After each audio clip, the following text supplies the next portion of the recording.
بسم اللہ الرحمن الرحیم۔ السلام علیکم محترم سامعین اور عزیز طلبہ کرام، امید کرتا ہوں کہ آپ تمام احباب خیر و عافیت سے ہوں گے۔ آج کا ہمارا سبق نمبر 87 ہے، جس میں ہم پڑھیں گے تعریف العدد، یعنی عدد کو معرفہ بنانا، اور عدد کو معرفہ بنا کر استعمال کرنا، اس کی کیا صورتیں ہیں اور اس کے لیے کیا اصول ہیں، آج کے سبق میں ہم پڑھیں گے۔ تو آئیے مثالوں سے اور بحث کے ذریعے سے سمجھ لیتے ہیں۔ بسم اللہ الرحمن الرحیم۔ تعریفہ، اس کا مراد تعریف العدد ہے، یعنی عدد کو معرف یا معرفہ بنانا۔ تو ہم کس طرح بنا سکتے ہیں؟ پہلی صورت تو یہ ہے، جاء سبعۃ الطلبہ۔ سبع مضاف ہے، الطلبہ مضاف الیہ ہے۔ تو جب ہم نے سبع کو مضاف کر دیا تو وہ کیا ہو گیا؟ معرفہ بن گیا، کیونکہ اضافت سے بھی چیز معرفہ بن جاتی ہے۔ جیسے ہم نے پڑھا تھا کتابن، کتابن اب کون سی کتاب پتہ نہیں ہے، کتاب زید، زید کی کتاب۔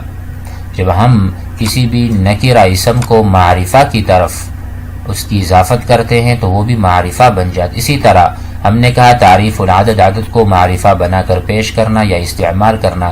جاء سبعۃ الطلبہ، طلبہ آئے ہیں 7، اب وہ 7 طلبہ معین ہیں، ان کی عدد بھی معین ہے۔ اشتریت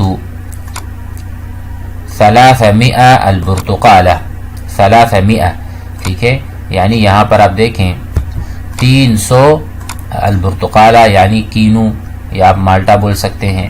تو 300 البرتقالہ، تو یہ 300 اس کی اضافت ہو گئی ہے برتقالہ کی طرف، تو یہ بھی معرفہ بن گیا، یعنی 300 کا عدد۔ انفقنا فی بناء المنزل 6000 الجنیہ، ٹھیک ہے، 6000، 6000 الجنیہ یہ ایک کرنسی ہے، جنیہ اس کو بولتے ہیں۔ تو 6000 ہم نے نفقہ کیا، خرچ کیا گھر بناتے ہوئے۔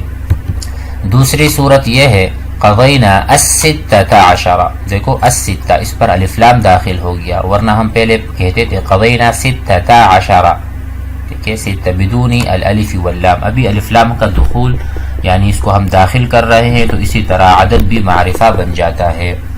اسی طرح الثلاثہ، اسی طرح الخمسہ والثلاثین، یہ تیسری قسم کی مثال ہے، جہاں پر معطوف اور معطوف علیہ دونوں پر الف لام داخل ہے، الاربعہ، العشرون، ٹھیک ہے۔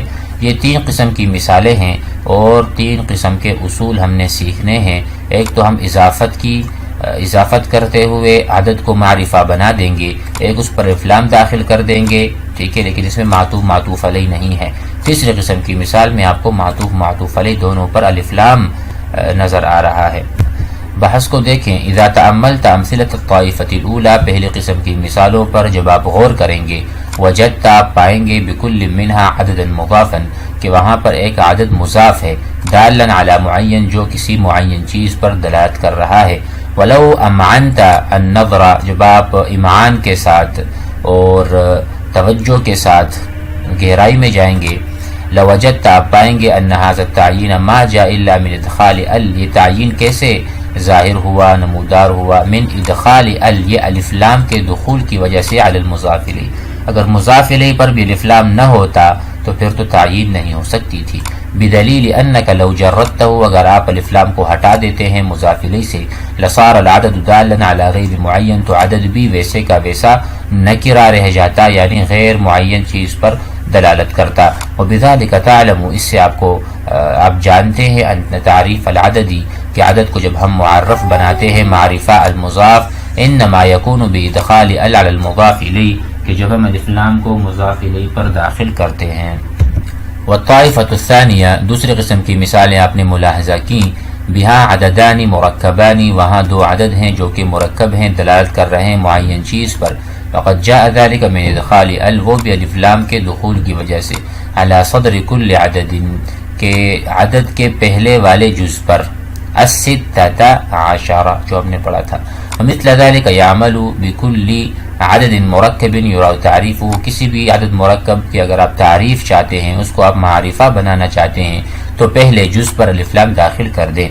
وفی الطائفۃ الثالثہ تیسری قسم کی مثالوں میں عددانی دو ایسے عدد ہیں بین جزئی کل منہما حرف عطف کہ دونوں جز کے درمیان ایک حرف عطف ہے وہما یدلان علی معین اور وہ کسی معین چیز پر دلالت کر رہے ہیں وقد جاء التعیین اور یہ تعیین یہاں پر کیسے آیا من تعریف جزئیہما کیونکہ دونوں پر ہم نے الف لام داخل کر دیا ہے ومثلہما فی هذا الحکم کل عدد من نوعیہما اس قسم کی جتنے بھی آپ دیکھیں معطوف معطوف علیہ عدد کے اعتبار سے تو اس پر الف لام داخل کر دیں تو اس کو آپ معرفہ بنا سکتے ہیں قاعدہ اذا اریدا جب چاہا جائے جب ارادہ کیا جائے تعریف عدد بال کہ ہم عدد کی تعریف یا اس کو معرفہ بنائیں ال کے ذریعے سے فإن كان مضافا اگر عدد مضاف ہو ادخلت ال على المضاف الیہ تو ہم مضاف الیہ پر الف لام داخل کر دیں جس سے ہمیں عدد بھی معرفہ مل جائے گا وإن كان العدد مرکبا اگر عدد مرکب ہو ادخلت على صدره تو الف لام کو داخل کریں گے صدر اول پر یعنی جزء اول پر وإن كان معطوفا ومعطوف علیہ اگر عدد معدود جو ہے وہ معطوف معطوف علیہ ہو دونوں عدد ادخلت على الجزئین تو دونوں جو جز ہیں عدد کے جیسے کہ الواحد والخمسون الثلاثة والاربعون تو دونوں پر الف لام داخل کر دیں گے جس سے ہمیں معرفہ حاصل ہو جائے گا۔ امید ہے کہ سبق سمجھ میں آ گیا ہوگا۔ والسلام علیکم۔